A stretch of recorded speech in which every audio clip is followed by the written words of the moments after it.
What's going on, people? Another week, another edition of Wassup Flobo, the classic, the original, the granddaddy of them all. Thank you so much for checking out this episode and all the other episodes. And I'll be honest with you, there are times where I'll come back to my YouTube page and I'll see like 12 or 18 people watching the show. As little as that is to most people, I'll go, oh my gosh, how did this show get that many? I don't advertise it at all. Like, I don't. Are people just hanging out waiting for the next What's Up level to drop? If so, thank you so much for making that a possibility. And if you have questions or comments about anything else I do, if you want suggestions for shows, let me know in the comments below. But before I begin with today's topic, got to give a shout out to the Boisterous crew. Those are members of our Patreon, patreon.com/FloboBoys. You can unlock bonus content. For example, my book Graduation Day was released last week to critical acclaim.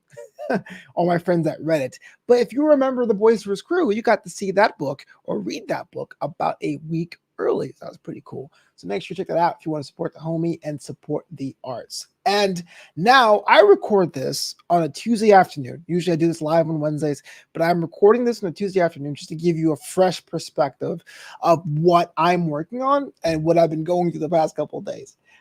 One of the cool things about the virtual space, or I should say, creating content virtually, which means I get to talk, interact with people from my living room, my bedroom, all the way out to the world, is that you're dealing with different countries, times of day, and time zones.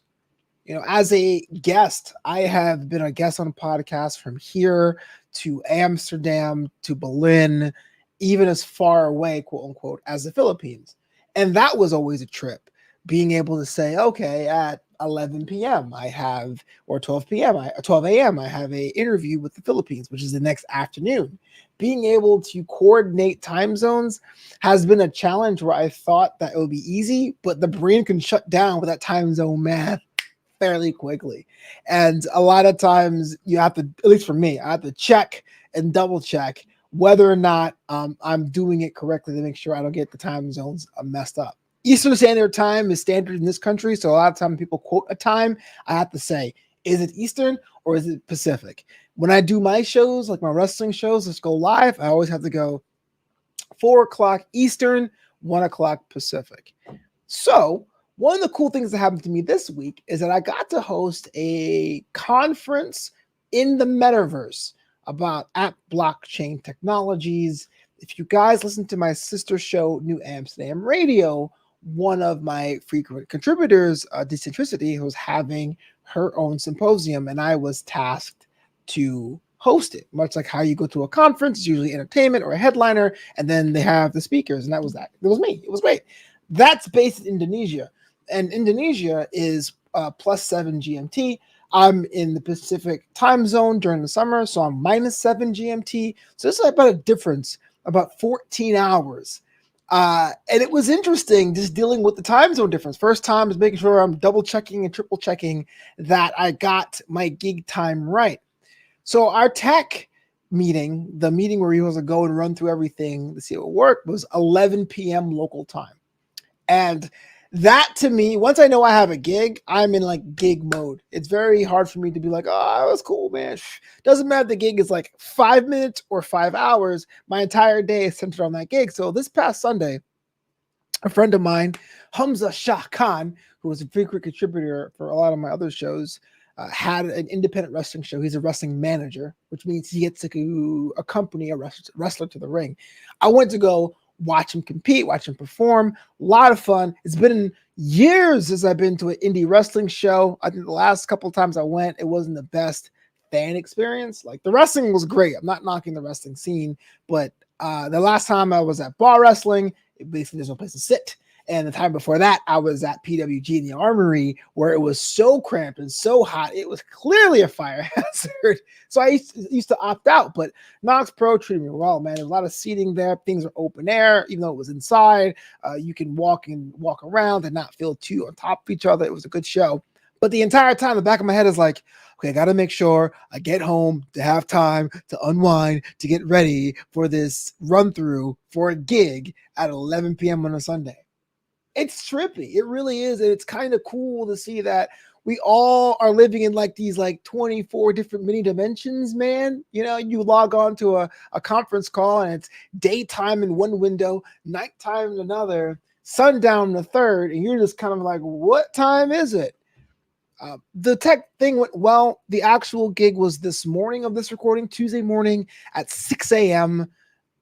Pacific, which was 8 p.m. Jakarta time. So I got up about 4:30 a.m. to clear the voice. So a couple steps back. On Monday nights, I do Wassup Flobo after hours, and that was live. So I did Wassup Flobo from 10 to 11.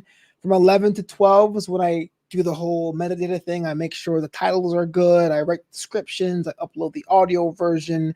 And I usually go to bed around midnight on a Monday night. And I got to get up at 4 to clear the voice, to close my doors to see if I can like make my sound as low as possible for my neighbors, to go live at 5:30 a.m. to 6. So it's pretty trippy that while I was getting my day started, everyone else was like at nighttime for them. They're ready for a show. They're totally in a whole different space and mode, but we all came together to make this conference a possibility. It's just very interesting. I've kind of felt like a Pitbull. I felt like Mr. Worldwide, you know what I'm saying? And the cool thing about it is that I didn't have to leave my chair. I didn't have to leave my apartment. And people always say, if you do things you love, you're not working a day in your life. Yeah, I'm tired. Yeah, I'm exhausted. Yeah, there's going to be a day where I'm looking forward to 9 and 10 hours of sleep. But this is the dream, right? This is being able to be yourself and entertain for audiences wherever, not just in your neighborhood, not just in your country, but on the planet. And that to me is just the trippiest and awesome thing of them all. But before I get out of here and stuff like that, the book, Graduation Day, is available now on Amazon. Paperback is now available. Ebook is now available. Read it. And if you already have your copy, do me a favor, drop a review. New Amsterdam Radio. Check out that podcast. It's one of the flagships. It's going strong. Make sure you leave a review for that too. If you haven't seen Knox Pro Wrestling here in Southern California, make sure you do, because I'll definitely be back for a show in the future. It was a lot of fun. That does it for me, man, on this edition of Wassup Flobo. I'll be back here every Wednesday or Tuesday afternoon, whenever you get this recorded out there. Fresh episodes every single week. And I always say, if you have the time and you have her in your life, make sure you call your mom. She misses you, and she probably wants to hear your voice. Catch you guys later.